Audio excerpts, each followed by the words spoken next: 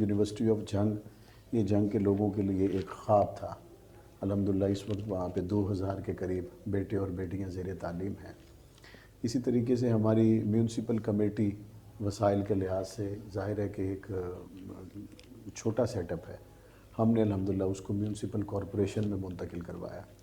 اسی طریقے سے ہم نے جنگ کو پنجاب سٹیز پروگرام میں شامل کروایا، جس کے تحت جنگ کی ڈیولپمنٹ کے لیے 3 سے 3.5 ارب روپے ہمیں ملیں گے۔ اسی طرح سے جنگ کے اندر سیوریج کا مسئلہ بہت پرانا اور انتہائی گھمبیر صورتحال اختیار کر چکا ہوا ہے۔ اس کی 1 ارب 23 کروڑ روپے کی گرانٹ کا آغاز باقاعدہ 2 ہفتے پہلے ہو چکا ہوا ہے۔ اس کے ڈسپوزل جنگ سٹی اگر آپ جائیں تو ریلوے ٹریک کے ساتھ باقاعدہ بننا شروع ہو گئے ہیں۔ اس سے امید ہے کہ جنگ کے لوگوں کو کم از کم یہ پروجیکٹ مکمل ہونے پر 50 سال تک جنگ سٹی کے لوگوں کو بالخصوص، صدر کا جو ہے وہ دوسرے فیز میں آئے گا، جنگ سٹی کے لوگوں کو بالخصوص 50 سال تک سیوریج کا مسئلہ نہیں ہوگا۔ دوسرا فیز بھی ہماری کوشش ہے کہ ہم سی ایم سے ملاقات کر کے جلدی شروع کروا لیں۔ ہمارے وہاں پہ روڈز کے حوالے سے اور اسی طریقے سے ہمارے وہاں پارکس کے حوالے سے، لائٹوں کے حوالے سے جو علاقائی مسائل ہیں، ان میں ہم پنجاب سٹیز پروگرام سے، میں نے گزشتہ رات بھی میٹنگ کی ہے، میں مسلسل اس میں میٹنگز لے رہا ہوں، افتخار رسول صاحب سے میٹنگ کی ہے، لاہور میں ہم پھر جائیں گے، دوبارہ میٹنگ کریں گے، اور ہماری کوشش ہے کہ ہم کرونا کے وجہ سے جو ہمارے کام تعطل کا شکار تھے، ہم وزیر اعلیٰ عثمان بزدار اور پنجاب حکومت کی مناسب کوارڈینیشن کے ساتھ ان کو وقت کے اندر اندر مکمل کروانے میں کامیاب ہو جائیں۔ قریب میں ہم نے ایک انٹرنیشنل معیار کے ہاکی اسٹیڈیم کا افتتاح کیا، آسٹرو ٹرف ہاکی اسٹیڈیم کا افتتاح کیا، اسار القاسمی شہید کرکٹ اسٹیڈیم کا افتتاح کیا۔ اب عنقریب ہماری بہت سی شاہراہیں ہیں جو بالکل تیار ہیں، ان کا افتتاح کرنے جا رہے ہیں۔ شاہراہ حسین ابن علی ہے، شاہراہ سیدنا صدیق اکبر ہے، اسی طریقے سے ہماری اور بہت سی شاہراہیں ہیں جن کا ہم نے افتتاح کر چکے ہیں، کر رہے ہیں۔ تو ہمارا کام اپنے تسلسل سے جاری ہے۔ میرے اللہ نے چاہا تو ان 2-2.5 سالوں میں ہم مزید بہتری لانے میں کامیاب ہو جائیں گے انشاءاللہ۔ مولانا ماوی اعظم صاحب، تھینک یو ویری مچ کہ آپ نے ہمیں اپنے مصروفیت وقت میں سے ٹائم دیا پکار ٹی وی کے لیے، بہت بہت شکریہ۔ ناظرین، یہ تھے ہمارے ساتھ مولانا ماوی اعظم صاحب، جو کہ پاکستان رائے حق پارٹی پنجاب اسمبلی میں پارلیمانی لیڈر ہے۔ یہ صرف کراچی میں کچھ ٹائم کے لیے، تقریباً کچھ گھنٹوں کے لیے یہاں تشریف لائے، اور اس میں سے ہمیں انہوں نے ٹائم دیا، جنگ کے حوالے سے کیا خدمات ہے، پھر ان کے والد صاحب کی خدمات کے بارے میں مجھے یا ماوی اعظم صاحب کو شاید کچھ بتانے کی ضرورت ہی نہیں ہے، پوری دنیا واقف ہے ان کے خدمات سے، کہ بلا کسی تفریق اور بغیر کسی مذہب اور فرقے کی بنیاد پہ نہیں، بلکہ انسانی بنیادوں پر جو ہے انہوں نے جنگ کے عوام کے لیے، اور جہاں کہیں تک ان کی پہنچ تھی، جہاں تک وہ کر سکتے تھے، پاکستان کے عوام کے لیے جو ہے انہوں نے خدمت کی، اور اسلام کی سربلندی کے لیے اور اسلام کی خدمت کرنے کے لیے اسمبلی کے اندر جو انہوں نے بل پیش کیا، اس حوالے سے جو ان کا ورک تھا وہ بھی آپ کے سامنے۔ ایک چیز آپ سب کو معلوم ہے کہ مولانا اعظم طارق شہید کو اسلام آباد کے مین شاہراہ پر جو ہے گولیوں کا نشانہ بنایا گیا، اور اسی اسلام آباد میں اور بھی بہت سارے لوگ جو ہے گولیوں کا نشانہ بنے۔ آج تک ان کے قاتلوں کو شاید گرفتار نہیں کیا گیا، ان کو سزائیں نہیں ملی۔ امن کے حوالے سے ان کا ایک بہت اہم کردار تھا پاکستان میں، اور آج اسی راستے پر جو ہے مولانا ماوی اعظم صاحب اسی راستے پر چل پڑے۔ مزید ویڈیوز کے لیے دیکھتے رہیے پکار ٹی وی۔